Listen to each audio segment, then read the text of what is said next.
La première actrice en intelligence artificielle, J.K. Rowling qui atomise Emma Watson qui l'a soutenue récemment, de Social Network 2 se confirme et plein d'autres actualités. Salut à tous, ici Reg, bienvenue dans les actus cinéma, séries et un petit peu jeux vidéo de la semaine. Jennifer Lawrence parle enfin de ce qui se passe en Palestine par rapport au génocide et il y a plein de gens qui la critiquent. Pourquoi? Non pas par rapport à ce qu'elle a dit, ce qui semble tout à fait ok, ce qu'elle a dit par rapport aux atrocités qui ont lieu en Palestine, mais par rapport au fait que maintenant, les acteurs se réveillent. Après des années, des décennies même, les acteurs se réveillent enfin. Et les gens critiquent ce changement de mentalité, ce retournement de veste. Mais j'ai envie de vous dire un truc.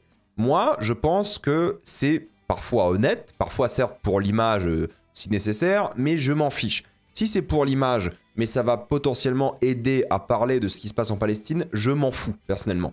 La priorité, c'est pas l'image des acteurs me concernant, c'est littéralement ce que sont en train de vivre les gens là-bas. Donc si des acteurs, même par pure hypocrisie, commencent à en parler, commencent à dire que c'est problématique, que c'est dangereux, moi ça me va. Ok, honnêtement, je m'en fiche. C'est pas la priorité, même si c'est 100% hypocrite. S'ils en parlent, s'ils disent que c'est affreux, s'ils critiquent Israël par rapport à ce qu'ils font et tout, je m'en moque à ce stade. Vraiment. Ensuite, il y a un autre truc. Les mentalités aux États-Unis sont en train de changer énormément. Depuis le 7 octobre, il y avait évidemment un sort de mouvement hyper sioniste de la part des États-Unis, mais entre-temps, ça a beaucoup évolué. Même en France, on le voit, de plus en plus de gens n'ont pas peur de parler de ce qui se passe en Palestine, que ce soit des acteurs, des influenceurs, etc., des gens qui sont, on va dire, dans la sphère publique. Et je pense aussi que les acteurs sont influencés par ce changement de mentalité parce qu'ils commencent à comprendre ce qui se passe réellement. Donc c'est ok de critiquer, si vous voulez, les acteurs qui sont peut-être hypocrites, mais bon, ils sont quand même suivis par des millions de personnes. S'ils sont en train de prêcher littéralement la bonne parole par rapport à ce qui se passe là-bas, ça me va. Hypocrisie ou pas, s'ils peuvent permettre de changer les choses, moi ça me va. Donc fatalement, personnellement, je m'en fiche, même si c'est pour des intentions peut-être économiques de leur part et des choses comme ça, de réputation. Au moins, ils vont participer et j'espère qu'ils vont aider aussi financièrement, qu'ils vont en parler bien plus régulièrement. Même si c'est à la mode d'en parler, c'est une bonne chose que ce soit à la mode d'en parler. En réalité, c'est une bonne chose que les gens en parlent de plus en plus. En tout cas, c'est mon avis. Dites-moi ce que vous en pensez dans les commentaires. The Beekeeper 2 a commencé son tournage. C'est Timo Gianto qui va donc le réaliser celui-ci. Moi, j'ai bien aimé la version de David Ayer avec le premier Beekeeper. J'ai pas encore vu le film américain Nobody 2 qui était réalisé aussi par le même réalisateur. Mais bon, c'est un bon réalisateur. J'ai vu quelques-uns de ses films en Indonésie, si je dis pas de bêtises. Donc j'ai hâte de voir aussi The Beekeeper 2 parce que le premier était sympathique. Gore Verbinski, donc le réalisateur de Pirates des Caraïbes, de Cure for Wellness, de Rango. C'est pour Rango qu'il a gagné un Oscar juste là. Pleure du fait que c'est hyper compliqué de faire des films originaux aujourd'hui. Ça n'a jamais été aussi compliqué car les studios hollywoodiens veulent majoritairement faire des licences, ils veulent analyser les algorithmes avant de faire un film, d'où son absence pendant 10 ans. C'est que ça fait 10 ans qu'il veut faire des films originaux, mais personne ne lui donne de l'argent. Là, il va sortir son prochain film, évidemment. On n'a pas de date, je crois, en France, mais voilà, ça devrait sortir aux États-Unis en janvier. Et il dit que c'est hyper compliqué et que c'est une vraie galère pour beaucoup de réalisateurs connus. Et c'est vrai, je veux dire, le mec a fait la trilogie Pirates des Caraïbes. Il devrait être littéralement partout. Oui, il a eu des flops entre-temps, on est d'accord. Il y a des films qui ont un peu moins bien marché, on est d'accord. Mais des gens comme Michael Bay galèrent, pour vous dire. Donc même des grands noms de l'industrie galèrent à financer des films parce qu'il y a beaucoup de studios qui n'osent pas produire des projets originaux. Pourtant, lorsqu'ils produisent des projets originaux, ça peut cartonner. On l'a vu avec Sinners cette année, par exemple. On l'a vu avec One Battle After Another. Alors oui, One Battle, c'est une adaptation d'un bouquin, certes. Mais bon, ça aide aussi parce que les adaptations de bouquins ne sont pas extrêmement connues dans le monde entier de manière générale. Et là, ils sont vraiment concentrés sur les licences. Donc je comprends pourquoi Verbinski n'a pas fait de projet depuis des années. Et j'ai hâte de voir son prochain film qui apparemment est très bien. Trump menace de nouveau de mettre un tarif sur Hollywood, un tarif de 100% sur tout ce qui se fait en dehors des USA. Il a dit Hollywood s'en fiche cette fois-ci. Alors quand il a été élu il y a quelques mois, Hollywood paniquait un petit peu. Mais là, Hollywood s'en fiche parce qu'il pense que c'est encore une fois juste du bluff. Ils y croient pas une seule seconde et ça veut rien dire. En fait, films qui sont faits à l'étranger. Un gros studio par exemple, ils vont faire un film dans des dizaines de pays. Pourquoi? Parce qu'il y aura un studio qui va aider sur les effets spéciaux au Canada et peut-être, je sais pas, limite en Indonésie ou en Inde. Ensuite, il y aura un studio qui va aider par rapport au marketing peut-être en France. Ensuite, il y aura un studio qui va tourner certaines séquences peut-être en Hongrie, des choses comme ça. Donc ça veut rien dire. En fait, un film est déjà de base fait dans énormément de pays. C'est rare d'avoir uniquement la main-d'œuvre locale, surtout pour des gros studios et surtout pour Hollywood, donc ça veut rien dire. Et de toute façon, Hollywood s'en fout. Et Trump, d'après eux, bluffe. Donc on verra bien ce que ça va donner. Mais cette fois-ci, vraiment, comparé à il y a quelques mois, tout le monde s'en fiche, quoi. Quentin Dupieux a commencé le tournage de son prochain film avec un casting assez fou. Le film s'appelle Full Feel, avec Kristen Stewart, Woody Harrelson, Emma Mackey et plein d'autres. Je trouve ça assez rigolo qu'il retourne aux États-Unis parce qu'il a eu sa période USA et le casting, c'est le plus gros de sa carrière, donc ça peut être intéressant. J'ai hâte de voir ce que ça va donner, voir comment Dupieux va faire son cinéma avec des acteurs qui ont peut-être pas l'habitude de faire des trucs aussi barrés. Alors Kristen Stewart peut-être un petit peu, mais Woody Harrelson c'était un peu rare ces dernières années où il tente des trucs un peu à la Quentin Dupieux, mais ça peut être vraiment bien pour le coup, donc hâte de voir ça parce que de toute façon il fait 3 films par an, c'est difficile à suivre, mais moi je les ai pas tous vus, mais pourquoi pas, ça peut être intéressant. Koreeda va commencer le tournage de ce prochain film qui s'appelle Ship in the Box, ça se fait au Japon actuellement. Il y a aussi Happy Chapong qui va commencer le tournage de ce prochain film, je vous conseille Memoria, c'est le seul que j'ai vu lui, mais c'est absolument formidable. C'est en février et ça s'appellera Jenny Graz Magnificent.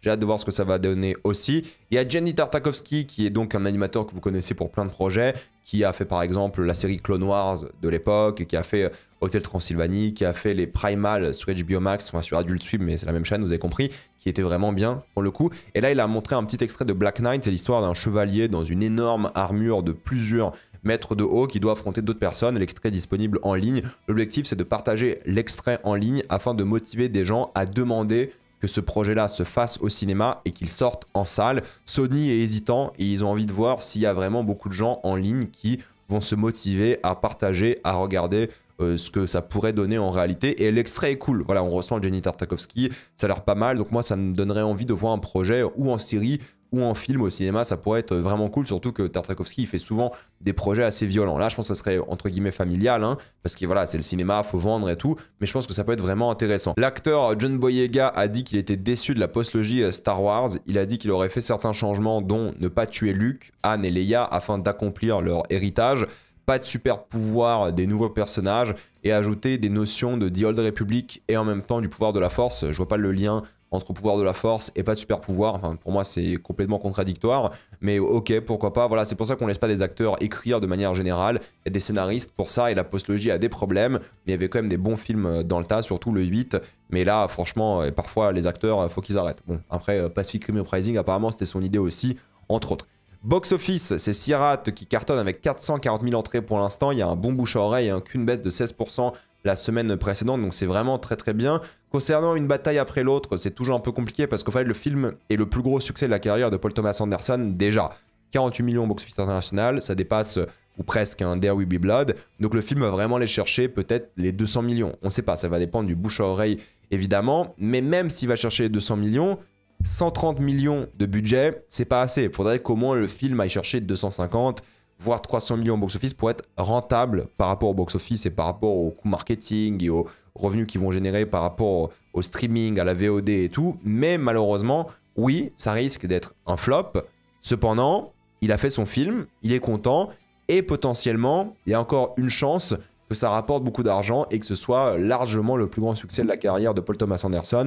Donc juste pour ça, c'est pas mal. Et j'ai fait 2 vidéos sur le film que vous pouvez aller voir sur la chaîne. Et si on part de la Warner, il y a quand même eu des énormes succès hein. Cette année. C'est le premier studio à atteindre les 4 milliards cette année. Il a dépassé n'importe quel autre studio, Paramount, Disney, Universal. 4 milliards alors qu'on est en septembre, c'est vraiment bien. C'est la première fois que ça arrive pour la Warner depuis 2019. Et ce qui est bien, c'est qu'en fait, la Warner, ils ont eu de bonnes idées. C'est-à-dire qu'ils avaient des projets à plus petit budget, à moyen budget, entre guillemets, comme Sinners, comme Destination Finale, qui ont cartonné. Et ils avaient leurs blockbusters aussi, comme Superman, comme F1, comme Minecraft. Et entre-temps, des plus petits budgets aussi, comme Weapons à 30 millions. Donc oui, c'est comme ça qu'on fait, en fait. On fait des petits projets qui peuvent cartonner plutôt qu'à chaque fois balancer 200 millions sur un film et peut-être le voir flopper. Alors oui, One Battle After Another, ça risque de flopper et c'est la Warner, mais ça va quand même faire pas mal d'argent. On va voir, hein. Après bon, c'est pas Thomas Anderson, il a jamais fait des gros succès, mais pour l'instant, la Warner peut se permettre des films comme Une bataille après l'autre, car justement le reste, c'est quasiment que des succès et ça fait plaisir. Ça fait plaisir car ils ont trouvé une stratégie maintenant. Ils font de la vraie diversification et ça a vraiment payé cette année et j'ai hâte de voir ce qu'ils vont faire par la suite. Les Duffer Brothers, que vous connaissez pour la création de Stranger Things, ont dit qu'ils aimaient les pauses longues entre saisons. Et moi, je l'ai toujours dit en vidéo, j'ai fait une vidéo qui parlait justement de ça l'année dernière, je crois, où je disais qu'il y avait un vrai problème entre les séries qui mettent plusieurs années à sortir une nouvelle saison. Et je pense que c'est vrai. Cependant, c'est vrai que je pense qu'il y a de la place pour ces séries aussi. Mais dire que ça crée un build-up, parce que c'est ça l'argument d'après eux, c'est ridicule. Une série a une bien meilleure synergie lorsqu'elle sort tous les ans. Les gens sont accros, les gens regardent chaque année, il y a plein de discussions. Là, ça sort tous les 2-3 ans sur Netflix en binge-watching et ils passent à autre chose. Là, je veux dire, Stranger Things, c'est ridicule. Ils sortent plusieurs saisons, entre guillemets, plusieurs parties de la même saison, pour être plus précis, en 1 mois et demi, quoi. Le 26 novembre au 31 décembre. C'est absolument ridicule. Je trouve ça complètement stupide, mais voilà, c'est le choix qui a été fait. Après, si eux aiment les grandes pauses après les saisons, ils ont le droit d'aimer, hein, mais moi, je trouve ça assez ridicule. Dennis Goff, je sais pas comment on dit exactement, va rejoindre le casting de Narnia. Ça fait plaisir parce qu'elle était géniale dans Andor. Et surtout, bah oui, je pense qu'elle mérite d'avoir une carrière, je pense qu'elle mérite de faire plein de projets par la suite. Et d'ailleurs, c'est l'une des actrices qui a le plus parlé de la Palestine. Je pense que c'est le côté irlandais qui est vraiment important de ce point de vue-là parce que beaucoup d'Irlandais en parlent régulièrement, donc ça fait grave plaisir. Et j'ai hâte de la voir dans plus de projets. Jake Kelly a le droit à une nouvelle bande-annonce, c'est le projet de Noah Baumbach et ça a l'air pas mal. Honnêtement, ça sort le 5 décembre sur Netflix. Alors j'ai pas vu les derniers films de Noah Baumbach sur Netflix, mais celui-ci a l'air plutôt touchant, mélancolique. C'est l'histoire d'une star qui est vraiment en pleine chute parce qu'il a plus les projets de l'époque et il vit dans sa gloire du passé un petit peu, mais ça a l'air bien. Ça parle de cinéma, d'acteurs et tout. On va voir ce que ça va donner, mais ça a l'air plutôt divertissant. Reagan sur Netflix va se faire enfin visiblement, ça sera 150 millions de budget visiblement, les dialogues vont commencer à être enregistrés, c'est le projet de rêve de Brad Bird, hein, qui est donc Les Indestructibles et plein d'autres projets que vous connaissez, Ratatouille évidemment, c'est son projet de rêve, mais personne ne voulait le financer, sauf Netflix là, avec 150 millions, et c'est apparemment l'histoire du dernier détective humain dans un monde de science-fiction, de robots. C'est adapté déjà d'un truc qui existe, hein, que j'ai pas lu pour le coup. Donc j'ai hâte de voir ce projet parce que Brad Bird, l'animation, et c'est son projet de rêve qu'il veut faire depuis des décennies. C'est officiel, mais un film Les Simpsons 2 va sortir en juillet 2027, 20 ans après le premier. Et écoutez, Les Simpsons, ok, le film, je l'ai trouvé sympa, c'est pas mon délire. Mais pour les fans des Simpsons, voilà, un film va sortir dans 2 ans au cinéma, en juillet, fin juillet pour être précis. Et Disney, il faut savoir, a perdu 1,7 million d'abonnés minimum suite à la censure concernant Jimmy Kimmel. Encore une fois, ils s'en fichent de Jimmy Kimmel, ils s'en fichent de Trump, eux ce qui les intéresse c'est l'argent. Trump peut les faire chier autant qu'il veut, hein, mais si eux perdent de l'argent, ils vont faire revenir Jimmy Kimmel. 1,7 million d'abonnés à travers évidemment toutes leurs plateformes, ESPN, Disney+, et tout. C'est énorme, hein, c'est beaucoup. Donc c'est très bien que le boycott ait fonctionné, c'est très bien que Jimmy Kimmel ait pu revenir sans rien dire, sans concession, même si je n'étais pas fan, hein, pour le coup de son speech, mais ça j'en ai parlé la semaine dernière. C'est bien, parce qu'encore une fois, si vous boycottez ces entreprises-là, elles vont s'énerver. 1,7 million d'abonnés aux États-Unis, c'est énorme, pour le coup, c'est énormément d'argent tous les ans. Donc c'est très bien qu'ils aient annulé leur abonnement, parce que voilà, le boycott de ces entreprises-là fonctionne. James Gunn a confirmé que malheureusement, il n'y aura que des personnages connus de l'univers DC qui iront au cinéma, pour des raisons économiques, parce que maintenant le box-office c'est une galère, hein, soyons honnêtes. Si Superman ça fait 600 millions, imagine un personnage un peu moins connu. C'est pas comme à l'époque où James Gunn faisait les Gardiens de la Galaxie. Moi je trouve ça dommage, malheureusement. Ils pourront encore tester des trucs comme Clayface. Clayface ils vont le tenter en salle parce que c'est un petit budget. En réalité c'est 40 millions, donc c'est un personnage un petit peu connu, mais ça reste un petit budget. Mais pour les gros blockbusters, ça sera des personnages uniquement connus. Après s'ils alternent entre des petits projets à 40-60 millions qui vont un petit peu marcher et des gros projets de personnages connus, moi ça me va. Mais c'est décevant parce que quand même le gars qui a créé les Gardiens de la Galaxie, qui a rendu les Gardiens de la Galaxie, Suicide Squad vraiment connus, malheureusement va plus faire ça avec des gros projets, mais je pense que ça sera au cas par cas à voir. Il y a un truc rigolo concernant les jeux vidéo et en même temps Peacemaker. Attention, je vais pas spoiler Peacemaker saison 2, vous pouvez comme regarder l'extrait de cette vidéo news, mais en gros il y a une emote Peacemaker de Fortnite qui a été supprimée à cause de différences créatives. Alors, si vous avez vu Peacemaker, vous savez de quoi je parle et vous savez pourquoi Fortnite l'ont supprimé. Cependant, je trouve ça ridicule, voilà, tout simplement parce que c'est stupide si vous avez vu Peacemaker, parce que littéralement Peacemaker critique ce qui est montré dans cette danse, critique ce qui est dans l'emote Fortnite, et surtout quand tu sais qu'il y a des emotes du chanteur David qui a visiblement tué une jeune fille et l'a même violée, ou encore de Kanye West. Donc le fait de supprimer l'emote Fortnite de Peacemaker, je trouve ça absolument ridicule, surtout vu de qui se moque littéralement cette emote. Concernant le jeu vidéo, il y a un jeu vidéo, Le Seigneur des Anneaux, qui serait en pré-production, car ils veulent faire un jeu vidéo énormissime, monde ouvert, dans l'univers de la Terre du Milieu. Alors j'ai mis cette image du Seigneur des Anneaux parce que voilà, mais ça sera dans cet univers qu'on connaît tous, pour être en compétition, en grosse guillemets, parce que Hogwarts Legacy et Le Seigneur des Anneaux sont la même boîte, hein, c'est la Warner, mais ils veulent faire l'Hogwarts Legacy du Seigneur des Anneaux. Et moi je suis chaud, si c'est bien. Dans le sens où Hogwarts Legacy, le gameplay m'attirait pas du tout. Harry Potter, je m'en fiche. Mais alors, le Seigneur des Anneaux, on aime tous le Seigneur des Anneaux. On a bien aimé aussi les jeux Shadow of Mordor et tout, par exemple, qui étaient vraiment sympathiques. Mais là, s'ils font un gros monde ouvert Seigneur des Anneaux qui sortira peut-être dans 5-6 ans, on verra s'il se fait au final. Ça peut être vraiment génial parce qu'on manque de jeux Seigneur des Anneaux, alors qu'il y a quand même un lore, il y a quand même un univers à développer en jeu vidéo qui serait fabuleux. EA a été racheté par une entreprise de private equity aux États-Unis et aussi par le fonds d'investissement de l'Arabie Saoudite pour 55 milliards. Donc il y a pas mal de choses qui vont changer concernant EA et ça montre encore l'impact de l'Arabie Saoudite sur la culture de manière générale, sur comment ils veulent impacter le monde du divertissement parce qu'ils n'auront pas du pétrole indéfiniment. À voir ce que ça va donner, c'est toujours un peu inquiétant quand des régimes autoritaires comme ça prennent contrôle d'entreprises. C'est triste, mais ça va se faire visiblement. Les sorties de la semaine sont Chad Powers sur Disney+. Écoutez, c'est dommage parce que c'est une série au lieu d'un film. À voir ce que ça va donner. Je regarderai, je pense. Play Dirty, c'est le nouveau film de Shane Black. Alors dommage de le voir sortir littéralement sur Prime Video et pas au cinéma parce que c'est Shane Black. Mais j'aime bien Shane Black, donc peut-être j'essaierai. Primitive War sort cette semaine en VOD, mais je pense pas qu'il sorte en France pour l'instant. À voir, mais je pense que je le regarderai. Spermageddon, par contre, sort en France cette semaine. Vous faites ce que vous voulez de cette information. Steve avec Cillian Murphy sort cette semaine. Lost Bus avec Matthew McConaughey aussi. Un sur Netflix, celui-ci sur Apple. Un simple accident que j'ai déjà critiqué, c'est la Palme d'Or de cette année, sort en salle cette semaine. Marche ou crève, je ferai la critique demain, j'en parlerai évidemment, sort au cinéma. A Big Bold Beautiful Journey sort en salle aussi. A Soundtrack to Coup d'État sort enfin cette semaine, alors qu'il devait sortir en avril à la base. Apparemment c'est très bien, j'ai pas encore vu. Avatar 2 ressort en salle en 3D uniquement pour cette semaine pour ceux qui sont intéressés. Et sur Netflix, on a Monster, l'histoire de Ed Gein, que je critiquerai évidemment, ça sort ce vendredi. Concernant les grosses actualités, j'ai envie de parler un peu de Social Network 2, appelé officiellement The Social Reckoning. On dirait un film d'action, c'est un Mission Impossible, littéralement. On a donc Jeremy Strong qui va jouer Mark Zuckerberg, il remplace Jesse Eisenberg. On a Jeremy Allen White au casting, Mikey Madison, Bill Burr.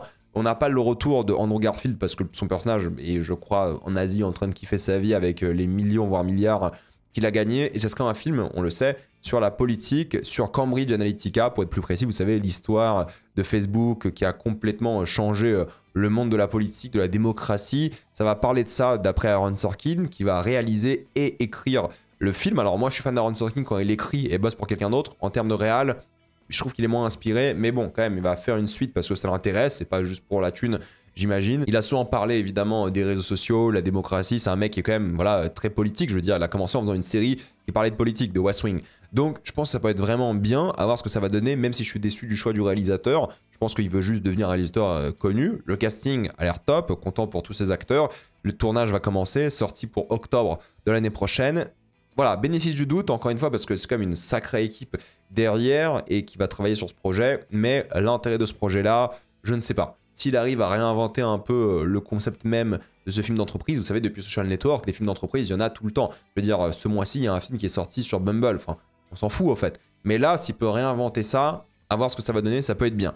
La première actrice intelligence artificielle a été créée, entre guillemets. Alors, il y en a eu plein auparavant, mais là, c'est sérieux. C'est Tilly Norwood, qui a été créée par le studio suisse qui s'appelle Zikoya, par une ancienne comédienne ratée. Visiblement, c'est comme ça que beaucoup l'ont présentée, c'est-à-dire qu'elle n'a pas réussi à percer, et du coup, elle a décidé de faire littéralement une boîte IA qui va faire des actrices. Je trouve ça ridicule, je trouve ça stupide, mais des agences veulent embaucher Tilly Norwood pour qu'elle commence à jouer dans des projets. La dystopie. Non mais vraiment, la dystopie, c'est pas possible. D'où t'as des acteurs IA, d'où. Et des gens ont déjà critiqué ça, hein, des acteurs comme Emily Blunt qui a dit que c'est stupide, c'est ridicule, il faut se battre contre ça. Il y a un moment, qui va voir des films IA? Vous allez me dire, tout le monde. Et je pense que c'est vrai aussi. Je pense qu'il y a plein de gens qui vont voir ce genre de film parce qu'aujourd'hui, c'est peut-être un peu moche, mais dans quelques années, on verra plus la différence, au fait. Donc oui, je pense que ce genre de truc va exister. Maintenant, je trouve ça complètement ridicule. Je trouve que c'est anti-art, je trouve que c'est stupide, je trouve que c'est une honte. C'est pas normal, quoi. C'est l'animation. C'est de l'animation, en fait. Mais s'il va interagir avec des vrais acteurs, ou si ça sera juste un film full IA, ça sera de l'animation. Mais même si c'est full l'animation, c'est de la merde aussi, hein, parce que c'est juste des vols de données, encore une fois. Il n'y a pas de droit d'auteur, il n'y a rien.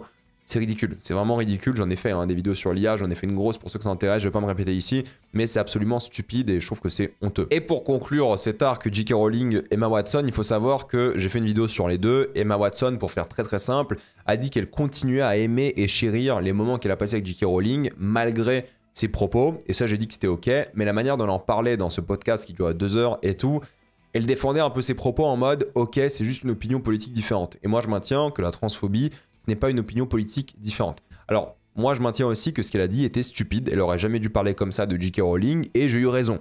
Parce que pour moi, accepter ce genre de propos en disant que c'est juste une opinion politique normale, ce n'est pas normal. C'est vraiment anormal et c'est dangereux pour la société et surtout pour les personnes concernées par les propos haineux de J.K. Rowling. Mais alors, qu'est-ce qu'elle a fait cette J.K. Rowling? Eh bien, elle s'est moquée d'Emma Watson. Parce que, comme je vous l'ai dit, hein, si vous donnez de la compassion et vous donnez un peu de l'amour à ce personnage-là, à ces gens qui sont pleins de haine, de transphobie, de la haine des autres, des gens qui citent premier degré Hitler, c'est pas une blague, hein, elle a vraiment cité premier degré Hitler récemment sur Twitter, eh bien ils vont vous contre-attaquer, ils vont vous attaquer, se moquer de vous, vous insulter. Au début en gros il a juste partagé une vidéo qui se moquait d'Emma Watson, d'une meuf sur TikTok qui faisait une sorte de parodie d'elle. Ensuite elle a dit qu'Emma Watson était à l'origine de l'harcèlement qu'elle subit depuis des années lorsqu'Emma Watson a défendu les personnes trans. Elle a dit qu'Emma Watson n'a pas connu la vie adulte parce qu'elle a grandi riche, multimillionnaire, en étant une enfant. Et donc, dès qu'elle était adulte, elle était déjà aisée financièrement. C'est elle qui a rendu Emma Watson célèbre, ce qui est vrai aussi hein, en réalité. Mais elle a continué à dire que les femmes trans étaient un danger, que Emma Watson était ignorante, que le vent tourne, donc Emma Watson est obligée de soutenir plus ou moins J.K. Rowling parce que maintenant les gens sont de plus en plus transphobes. Je pense pas que c'est le cas pour le coup, mais elle traite grosso modo Emma Watson d'hypocrite. Et moi je le répète, arrêtez d'avoir de la compassion pour ces gens. Vraiment, ces gens-là, ils existent pour la haine des autres. Ils détestent littéralement les autres. Ils sont en train de les exclure de la société. Vous ne devriez pas avoir de la compassion pour ces gens. Ces gens-là ne méritent pas votre amour. Je suis désolé de le dire, mais ces gens-là, ils existent dans la haine uniquement et ne méritent pas votre compassion. Et quand vous donnez votre compassion à ces gens-là, ils se moquent de vous. Ils vous considèrent comme faible, ils vous insultent. Donc arrêtez d'avoir ce comportement un peu libéral, mental, américain ou anglo-saxon, où il faut toujours accepter les opinions politiques des gens. Non, il y a des opinions politiques qui ne sont pas acceptables. Et vous voyez, quand vous acceptez les opinions politiques des gens, bah, ils vous insultent, ils se moquent de vous. Emma Watson, pour moi, elle a l'air conne, là, je suis désolé de le dire, hein. En montrant de la compassion envers quelqu'un qui littéralement n'en a pas, parce qu'elle défend les femmes, d'après J.K. Rowling, ce qui est stupide et ridicule, c'est cette TERF, hein. Vous savez, si j'ai bien utilisé le terme, je crois que c'est ça, c'est ces féministes qui excluent les femmes trans. Ridicule. Ces gens-là vous considèrent premier degré comme faibles, donc arrêtez de les aimer, quoi. Arrêtez de les accepter, arrêtez d'accepter leurs opinions. Ce ne sont pas des bonnes opinions politiques à avoir, parce que ce ne sont pas des opinions politiques, c'est juste de la haine. Et donc là, Emma Watson, pour moi, c'est un peu ridiculisé, et J.K. Rowling a fait ce qu'elle fait d'habitude, la grosse conne. Bref, dites-moi ce que vous pensez de tout ça dans les commentaires. Êtes-vous d'accord, pas d'accord? J'ai envie d'avoir votre avis. Pensez à vous abonner à la chaîne pour voir les prochaines vidéos. Mettez un j'aime, ça aide beaucoup la chaîne. Suivez-moi sur tous mes réseaux, que ce soit Spotify, TikTok, Instagram, Facebook et Twitch. Et moi, je vous dis à la prochaine fois. Salut à tous.